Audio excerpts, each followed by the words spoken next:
அனைவருக்கும் வணக்கம். ரிஷபராசிக்காரர்களுக்கு தாமாகவே நடக்கும் நல்லவையாக 28/7/2024 முதல் 3/8/2024 வரை அடுத்த 7 நாட்கள் எப்படி அமைய போகின்றன என்று ஆராய்ந்து பார்க்கும்போது நிச்சயமாக பல கிரக நிலைகள் மிகவும் சாதகமாக ரிஷபராசிக்காரர்களுக்கு சஞ்சரிக்கின்றன என்பதுதான் யதார்த்தமான உண்மை. எனவே இந்த தருணத்தில் இவை நடந்தே தீரும், தாமாக நடக்கும் நல்லவையாக எவையெல்லாம் அமைந்துள்ளன என்று பார்க்கும்போது ஜென்மத்தில் குரு மற்றும் செவ்வாய் இணைந்து சஞ்சரிப்பதால் சில சிக்கல்கள் இருந்தாலும் கூட தடைபட்ட காரியங்களை இரு கிரகநிலைகளும் ஜென்மத்தில் நிலை கொண்டு குரு சுக்கிர மங்கள யோகம் வலுவாக கிடைப்பதால் பல்வேறு வகையான பாக்கியங்கள் நிறைந்த ஒரு தருணமாக பார்க்கப்படுகிறது. ஜீவனஸ்தானத்தில் ராசிக்கு சகாயமானவராக நிகழக்கூடிய சனி பகவான் வலுவாக வீற்றிருக்கிறாருங்க. ராகு லாபத்தில் நிலை கொண்டிருக்கிறார். 11ஆம் இடமான லாபத்தில் இருப்பதால் எந்த விதமான பணியை மேற்கொண்டாலும் லாபம் நிச்சயமாக கிடைக்கும்.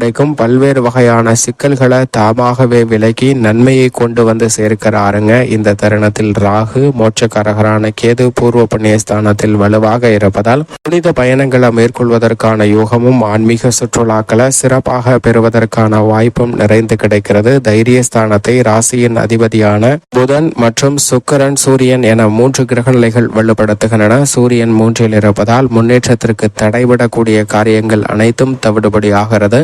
சந்திரன் துவக்கத்தில் லாபத்திலும் பின்னர் விரயம் ஜென்மம் 2 என பல இடங்கள்ல மாறி சஞ்சரிக்க போகிறாருங்க. சந்திரன் நல்ல மாற்றங்களை இந்த வாரத்தில் நிச்சயமாக உருவாக்கி கொடுக்கிறார். இப்படி நவகிரக நிலைகளின் அமைப்பும் இருந்தாலும் மிக சாதகமாக இருக்கக்கூடிய விஷயங்களாக எவையெல்லாம் உள்ளன என்று பார்க்கும்போது ராசிநாதர் புதன் மற்றும் சூரியனுடன் இணைந்து சகாயஸ்தானத்தில் இருக்கிறாருங்க. எனவே தனவரவு நிச்சயமாக உங்களுக்கு உயர்வதற்கான யோகம் உண்டு. தடைபட்ட பல காரியங்களை இந்த தருணத்துல சிறப்பாக செய்து முடிக்கலாம். புதிதாக உங்களுடைய பெயரில் அசையும் அசையா சொத்துக்கள் வாங்கக்கூடிய முயற்சியில் வெற்றி பெறுவதற்கான வாய்ப்பு நிச்சயமாக உண்டு. புதிய வாகனம், ஆடை ஆபரண சேர்க்கை போன்றவை கிடைப்பதற்கான நல்ல பல சந்தர்ப்பம் இந்த தருணத்தில் உருவாகிறதுங்க. நீங்கள் நினைத்தபடியே புதிதாக நிலம், வீடு, வாகனம் வாங்குவதற்கான யோகமும் வலுவாக உண்டு. பல்வேறு வகையில இருந்த சுப நிகழ்வுகள் தாமாகவே உங்களுக்கு இந்த தருணத்தில் கிடைப்பதற்கான யோகம் உண்டுங்க.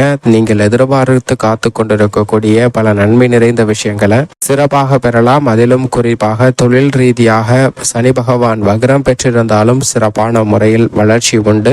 விரய செலவுகள் அனைத்தும் கட்டுக்குள் வரும். லாபத்தில் ராகு இருப்பது உச்சபட்ச வளர்ச்சியை நிச்சயமாக பெற்றுத்தரும். சாதகமற்ற அமைப்பு என்றால் நிச்சயமாக ஜென்மத்தில் செவ்வாயும் குருவும் இணைந்திருப்பதால் சற்று கவனத்துடன் இருக்க வேண்டிய ஒரு தருணமாக தான் பார்க்கப்படுகிறது. ஆனால் பெரிய அளவிற்கு சிரமம் இல்லை. அதே சமயம் கடன் சார்ந்த விஷயங்கள்ல புதிய கடனை ஏற்கும் போது சற்று விழிப்புணர்வு மிக முக்கியமாக தேவை. எதிர்பாராத சில மாற்றங்களை சந்திப்பதற்கான சூழலும் உண்டு. இந்த தருணத்தில் நன்மை நிறைந்து பெற வேண்டும் என்றால் நிச்சயமாக ரிஷபராசிக்காரர்கள் வாரத்தில் வெள்ளிக்கிழமை விரதம் இருந்து அருகாமையில் உள்ள வராகி அம்மன் ஆலயம் சென்று வழிபாடு செய்யுங்கள். தங்களுடைய வாழ்வில் சந்திக்கக்கூடிய அல்லல்கள் இன்னல்கள் விலகி தாமாகவே நடக்கும் நன்மைகளாக பல விஷயங்கள் உங்களை வந்து சேரும் என்பதில் சந்தேகமே இல்லை. ரிஷபராசிக்காரர்களுக்கு